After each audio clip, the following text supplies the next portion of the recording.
Hello and welcome to the SETI Live. My name is Bettina. I'm the director of the SETI Institute's Artist in Residence program.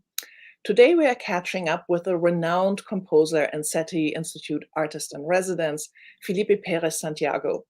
Felipe launched the ambitious Earthling Project in 2020, which collects songs from people around the world to create a musical composition that represents all humanity. These compositions will be sent into space with the help of the Arc Mission Foundation, a nonprofit preserving human knowledge for future generations. However, before I introduce our guests, I would like to take a moment to welcome viewers who are joining us from around the world on YouTube, Facebook, and LinkedIn. Please tell us in the chat where you're joining us from, and if you have questions for Felipe, you can put those in the comments and we will get to them at the end of our discussion. All right, let me introduce my guest. Felipe Pérez Santiago is an internationally acclaimed composer, conductor, guitarist, and sound artist based in Mexico City. Felipe is the founder and artistic director of the Malac Ensemble and the Vortice Ensemble. Winner of several prizes and recognition, he is a member of the National System of Arts Creators in Mexico, and his music has been played and commissioned in more than 40 countries by internationally renowned orchestras and ensembles. His music is included in more than 20 discographic productions, including orchestral compositions, electronic works, and music for films, for which, if I remember, Felipe, you just won a prize, right? Welcome, Felipe. Well, first of all, I'm so glad to be here. Really, it's so cool to see you also, Bettina. It's been quite a while we didn't speak. And it's also so nice to be again on a SETI Live. It's really been an amazing experience since I joined the SETI Institute and the Art in Residence program, which, as we were discussing now, it's about 5 years ago that I joined the program. And it's been really incredible. And yeah, very happy because last year I did get a very big prize for the music for the film Amalgama by Carlos Cuarón, who's also like a very, very known director here in Mexico and basically all over the world. And well, yeah, I was very lucky and very happy to win the Miami International Film Festival Award for Best Music, Best Score for a movie. Fantastic, kudos. And we're so delighted to have you in the program. And like you said, we've had you part of the SETI family for a while. The last time we chatted was about 2 years ago. We had a SETI Live where you just launched the Earthling Project, and we were talking about what you're going to do. Now it's been 2 years. You've done a lot. So it's great to catch up with you. But for those who haven't seen our previous SETI Live, can you give us a short description of what the Earthling Project is and how it came about? Of course. Well, since I joined the program, like I said, about 5 years ago, I got, well, one of the main characteristics of the SETI program, the Artist in Residence program, is that they pair us or they let us collaborate with a scientist at the SETI Institute. So we can learn from their research and what they are doing, and they can also learn from what we are doing as creative artists. And that's really an incredible exchange of ideas and of ways of thinking and of ways of working, especially because it's very different the way an artist works than the way a scientist works. Yet we have a lot of mind frame in common, and we have a lot of way of thinking in common, even if our way of developing our work is very different.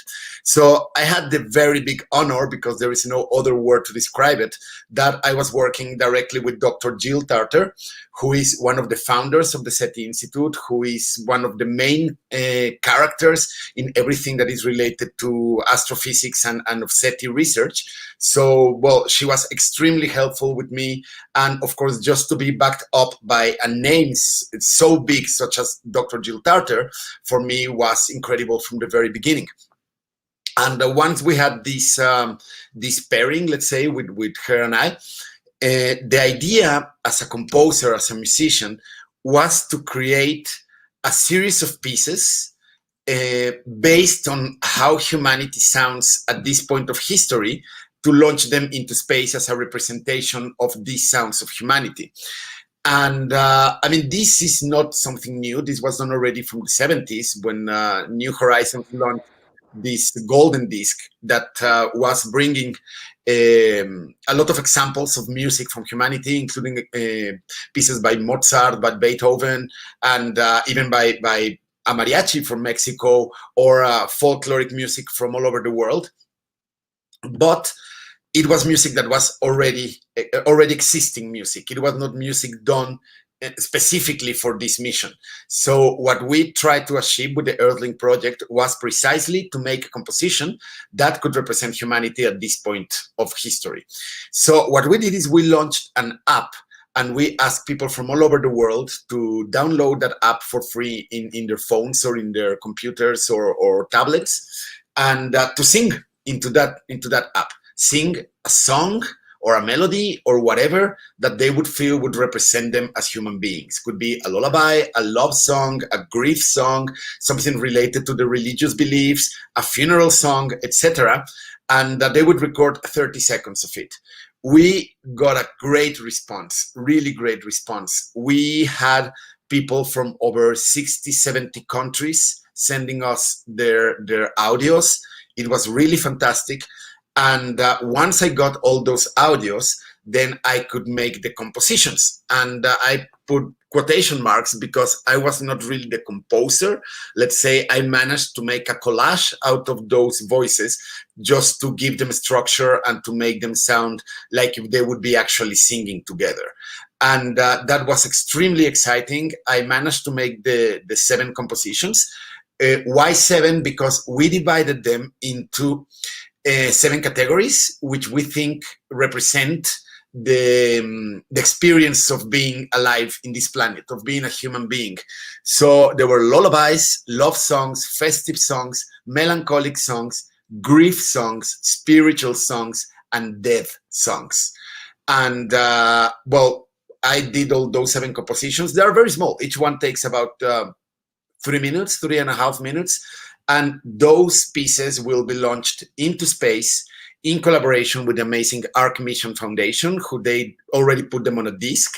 And this disc so far is scheduled to go on 2 missions to the moon, because now there are 2 missions, Bettina. That's a great news that I have, because I spoke recently with the people at the Arc Mission Foundation, and we are just waiting for the missions to be launched to the moon to be able to put this disc on the surface of the moon with a lot of information, not only these songs, a lot of information about humanity, including these 7 songs that, like I said, they represent the sounds of humanity.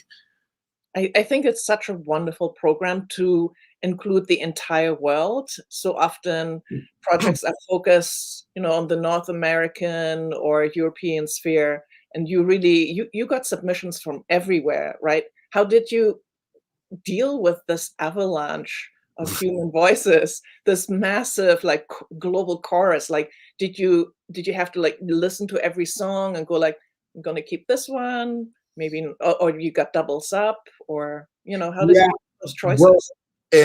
Well, I had, first of all, a great team of collaborators that were helping me all along the process at the SETI Institute and here in Mexico, that they were helping me cataloging and listening and everything. And a lot of people from all over the world not only sent their voices, but they contacted me directly and saying that they wanted to be part of the project. So a lot of people, they offered themselves as volunteers and helped me going through all this material. Something that we decided from the very beginning is that there was gonna be no selection of songs. Every song that would come was gonna be in the mission, except, of course, if we would notice any kind of hate speech. Of course, that wouldn't be allowed in any kind of hate speech. But for the rest, any song, however out of tune, however poorly recorded, however badly sung, they will be included, because I always thought that this project was not about the beauty of the human voice, but the experience of the human voice. And I mean, for everybody, even the people that sing as terrible as I do, because I'm a terrible singer, but when I sing, I sing songs that, represent how I'm feeling in that moment. If I'm really sad because something went wrong, I sing a song, or if I'm super happy because I got whatever, super great project that I've been working for I don't know, years, or I mean, any good or bad news that we get through our lives, they certainly influence the way we sing. So that's what we wanted to represent with this project. So some of the songs, I only put 1 second of it, but every voice that arrived is included in those songs. That's fantastic. I really love that it's so democratic, and it's not just for, you know, people with like beautiful operatic voices, that it's really a global effort. While I'm on global effort, I want to take a moment to say hello to all the people joining us from around the world. We have people from Albuquerque, Mexico City, some of your friends, Felipe, maybe, Right. Brazil, Spain, Lourdes, Germany, Montreal, Edinburgh, Tucson, Arizona, Finland. Ooh, must be dark in Finland. Florida. Let me see. Yeah, that is fantastic. Really from around the globe for the, which is so. Peru just also wrote someone from Peru. Oh wow! Yeah, just saw Peru. That is amazing. I'm just so delighted that we have such a wonderful global audience. So you talked about those 7 compositions. Maybe we could listen to some of them. Sure, of course. I think the best would be to start just with the first song, which is a lullaby, and which, of course, in our concept of describing the human experience of being alive, a lullaby is, of course, related to birth, because the first things we ever listen as kids are lullabies sung by our mothers or grandmothers, or our elders always sing lullabies to us. So if Jasmine, if you could please play the first song, the lullaby is very short, so it won't take too long of this program.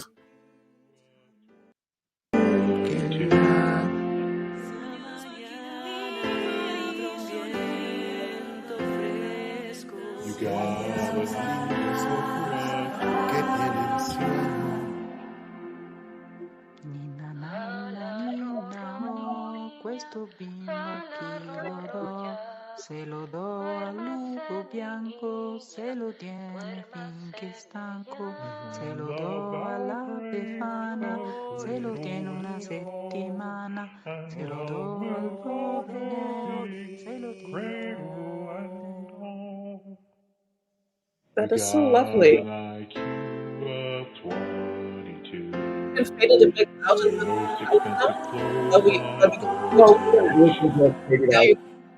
what I noticed is it is a collage of voices, like you said. You'd sometimes sort of pull out a couple of melodies that we can listen to for longer, and then sort of kind of fade in and out. It is really wonderful to connect to cultures from another continent, but get the same kind of feeling that it is a lullaby.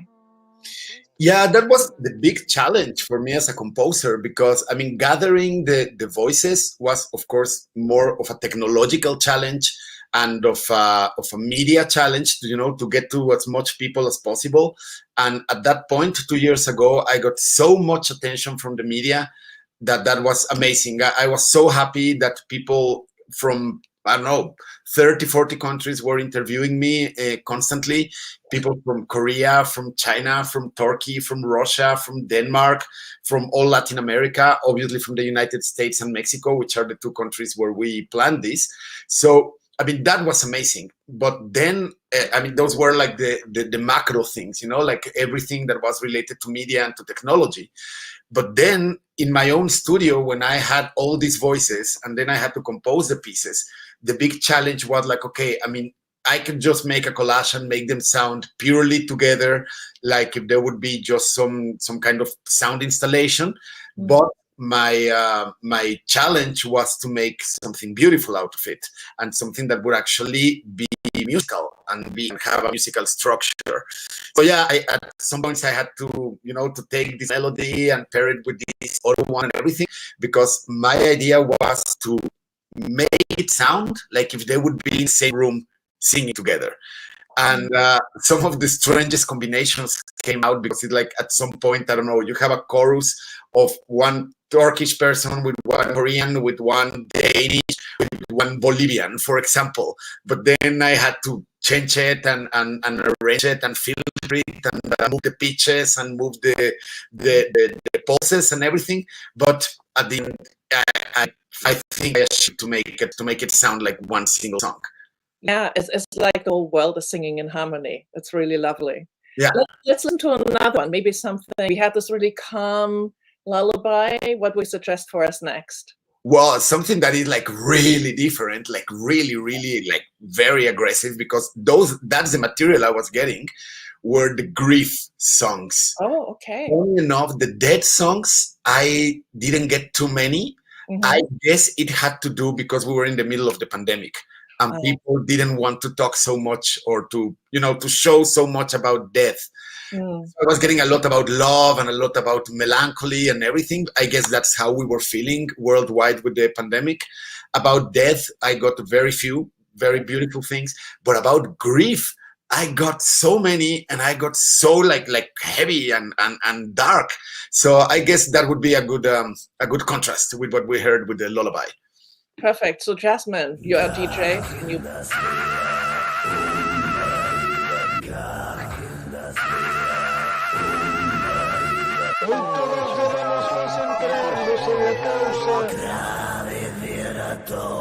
Para que podamos cambiar esta situación. Grave vera todo. Nuestro cielo azul es oscuro y envenenado. Grave vera todo. Porque las aves han dejado de cantar. Grave vera todo. I acknowledge the pain, trauma, anxiety, fear, loss of hope, and grief this has caused millions of people.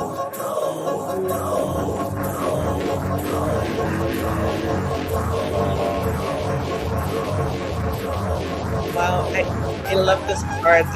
Is this stereo? I mean, I'm listening to this now on the computer, but is this stereo where like the voice is coming from different directions? Yeah, absolutely. Yeah, even on my computer, I got that. That was so cool. Yeah, I used a lot of those effects, like just panning very heavily from one place to the other. So it really, if you listen to it on headphones, it's really crazy because you really hear the sound moving very fast from one side to the other. Well, I mean, you're a classical composer, but you also do electronic music, and I guess that fusion really shows off there in your work.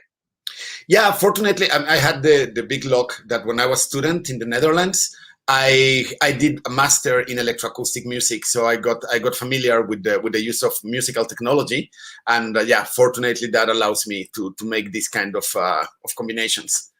Fantastic. So can people still submit, or is that part of the project closed now? Well, that part of the project is closed for now because we focused on doing this disc, the one that I mentioned just some minutes ago, which is the one that is going to the moon now in these lunar missions.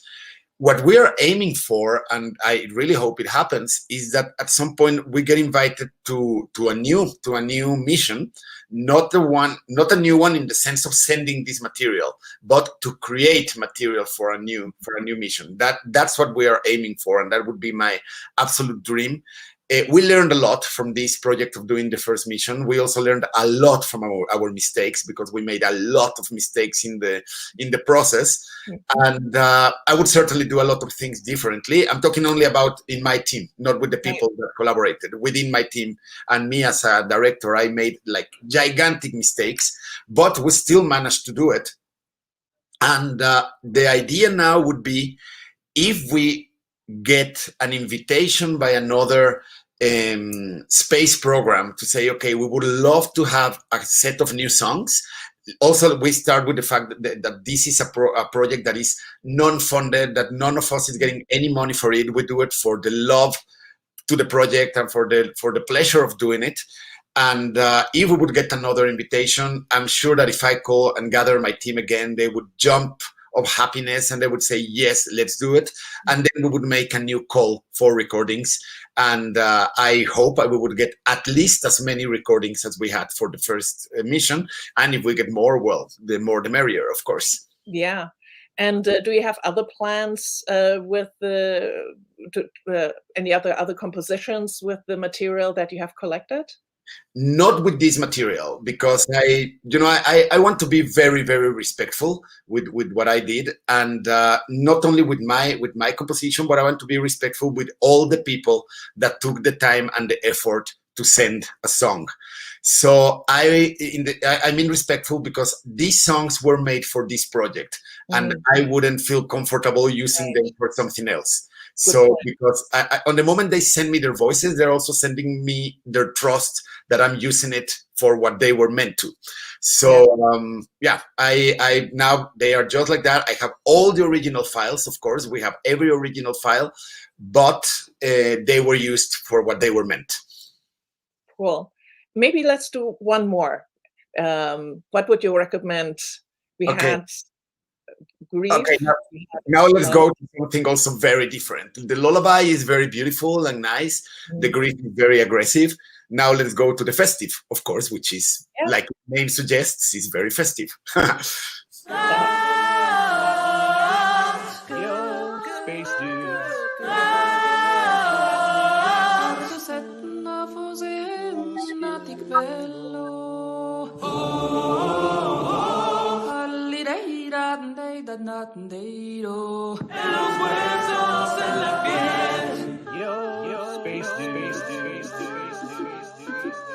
Hardo setna rogen ti bello, hardo setna da blujen ti bello. Canta,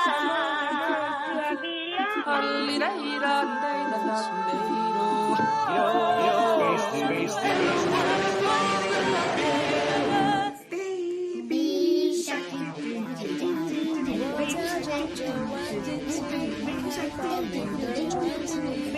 Sino ci hai moi agora na capisraiasmo.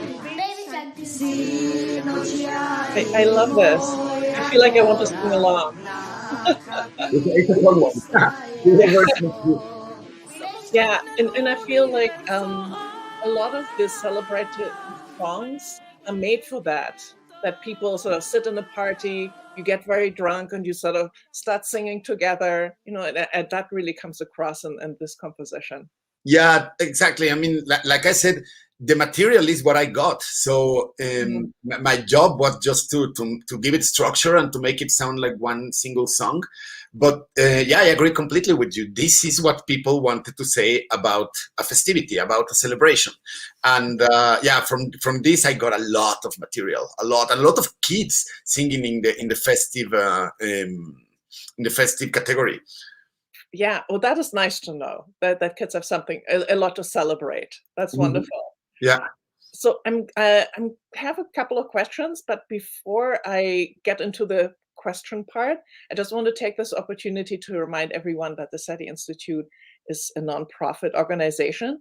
Actually, Felipe has mentioned Earthling Project is also a volunteer organization. So it is due to contributions from viewers like you that public outreach events such as the SETI Live are possible. So if you like to support us, please consider going to SETI.org and hit Give Now.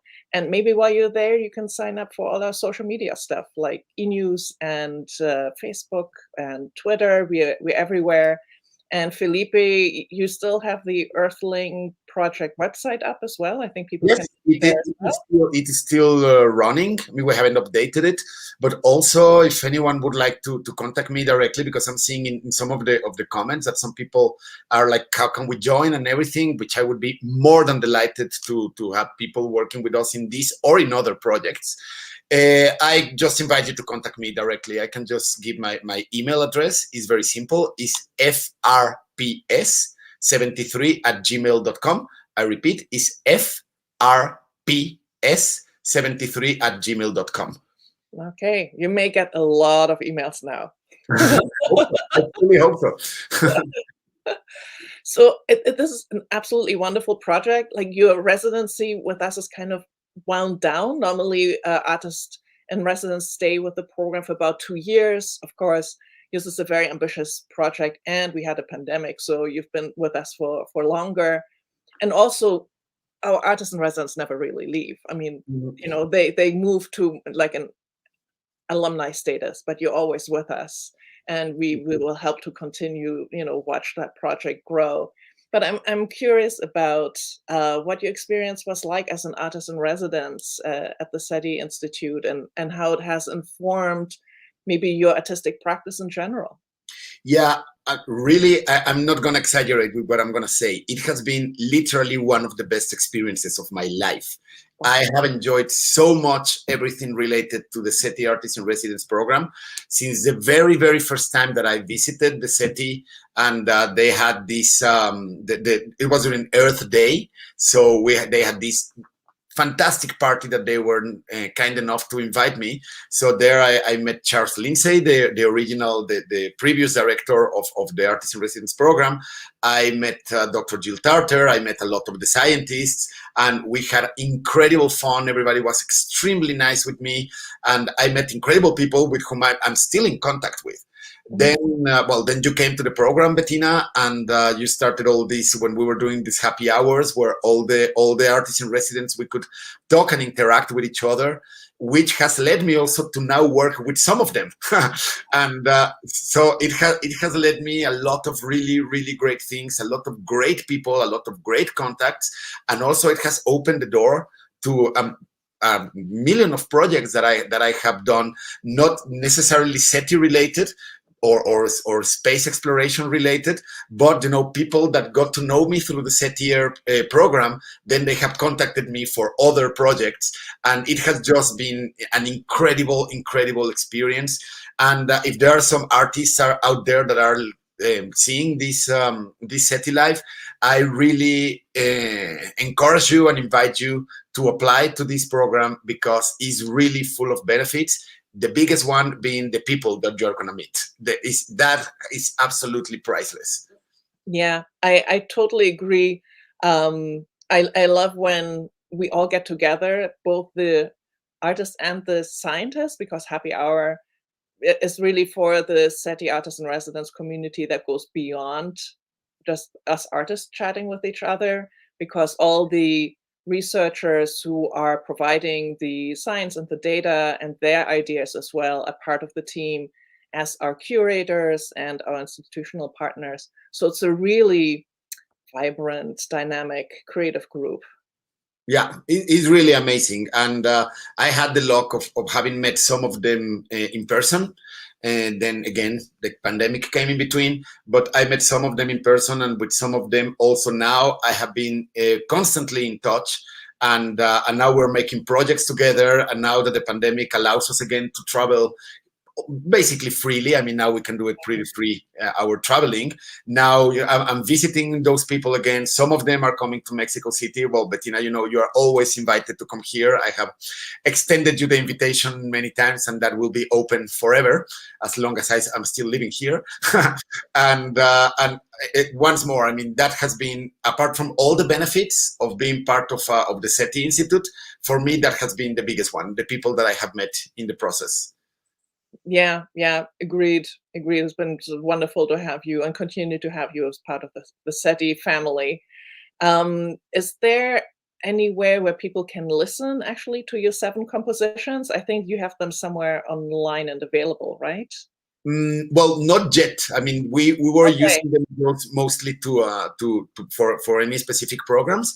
But I mean, I think now would be a good. I have to talk just with the people that they are sending them into the moon to see if they can be disclosed. I think they would completely agree with it, because I don't think it causes any conflict in any way. But just to make the things in the right way. But now that you say it, I think now would be a good moment to create, I don't know, to put them in any platform, in any streaming platform, because at the end, these compositions are for everybody out there to listen to. I mean, what's more, they're made by the people, and they are made for the people. Yes, exactly. I think people who participated, as did I, are going to maybe listen to, is that my voice in there? I hope it's not my voice in there, because I'm not a great singer. But maybe it's... I remember exactly where your voice is. Well, if there are no other questions, Felipe, is there anything that I haven't asked you that you'd like to talk about? Well, not really. I mean, like I said, now we are very close to. Well, I mean, for what me concerns, the project is finished. What I had to deliver. Now that the disc is done, now we're just waiting for it to go to the moon.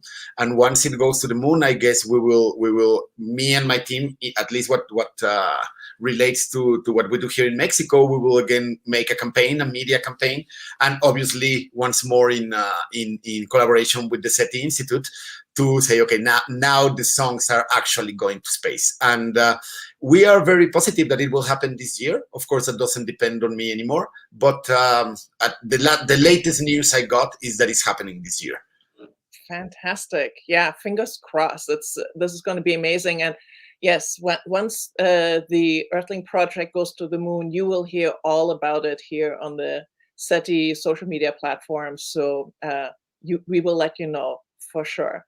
Otherwise, make sure that you go to the Earthling Project website. And Felipe has given you his private Gmail address, so you can always check in with him. It was so great to catch up with you, Felipe. Thank you so much for this wonderful project. And yeah, we'll stay tuned for more Earthling news. Yeah, likewise. It's always a pleasure to talk with you, Bettina. And well, greetings and well, goodbye to everybody. Thanks for watching. Thanks for watching, everyone. Bye. Bye-bye.